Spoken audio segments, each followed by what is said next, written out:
Star Wars The Rise of Skywalker is said to have many different saga-wide implications as well as revelations in this film that'll change how we view not just The Force Awakens and The Last Jedi, but also the entire Skywalker saga itself. This is Mike Zero. If you guys are new to the channel, do make sure to subscribe to see future Star Wars content.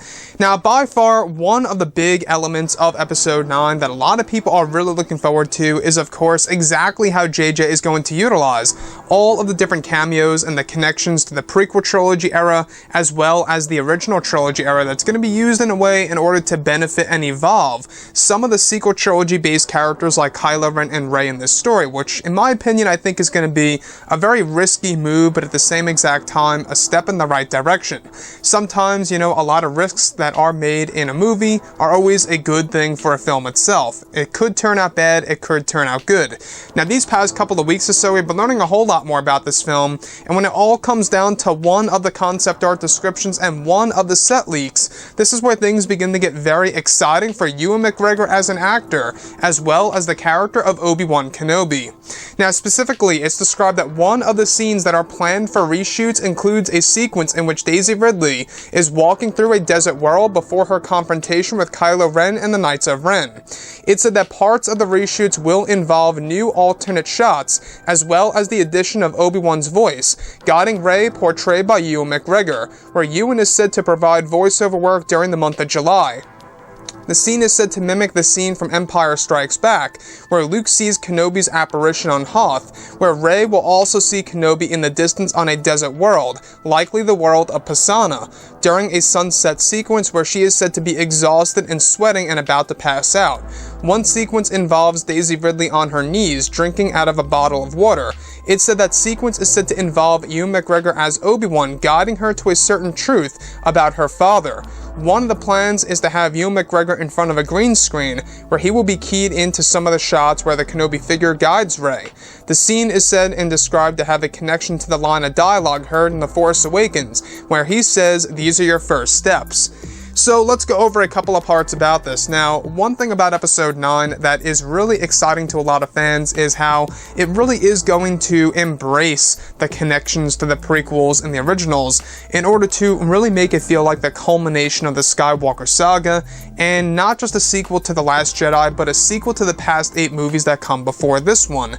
So let's go over how this scene really mimics the sequence in Empire. Now, in Empire, we have Luke on Hoth, and he's exhausted, he's about to pass out as well, and he sees the apparition of Obi-Wan Kenobi. The same exact thing is happening here, except on a desert world, where this character, Obi-Wan Kenobi of course, is guiding Rey to a certain truth about her father in the film.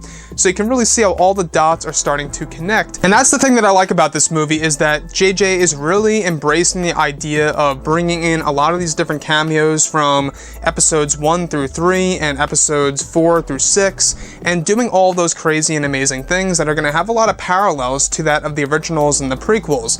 So I'm really mind-boggled as to exactly what Obi-Wan is going to reveal to Rey about her father and exactly where he's guiding her to.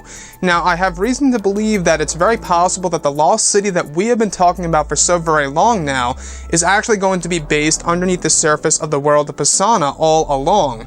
After all, for the longest time, we have been trying to figure out exactly what world the lost city is going to be based within, because the lost city is based underneath the surface of an unknown world.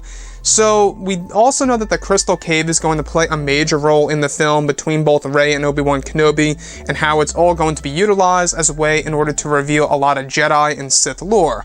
So, having Ewan McGregor on board to provide voiceover work during the month of July, in case you guys did not know, there are going to be a lot of reshoots for this movie. Nothing to the point where it's going to make or break the movie. It's just adding in additional scenes that need to really be used in a sense in order to move some of the characters forward, and something that J.J. Abrams just feels he needs to do.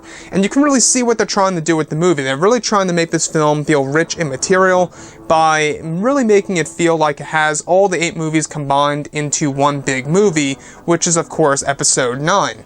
And with that being said, you know, how the whole desert world is really a direct parallel to what we already saw in The Empire Strikes Back, where JJ is treating it in a different light. I think that's something that's really going to resonate with fans, because at the end of the day, I don't believe it's going to be a direct copy of the scene. I believe it's going to be used in a different sense, where you can see it as a parallel and a parallel alone.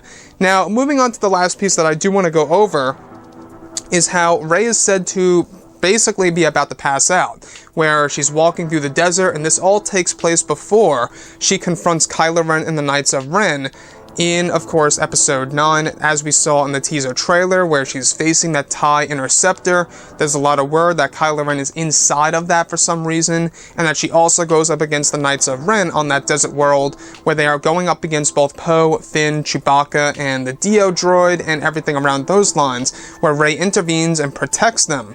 So anyways, guys, drop a comment below. Let me know what you think about all of this in the comments, and if you guys did enjoy the content for today, do make sure to drop a thumbs up on this video to support the channel. I thank you all so very much for the kind support, and I'll catch you guys next time.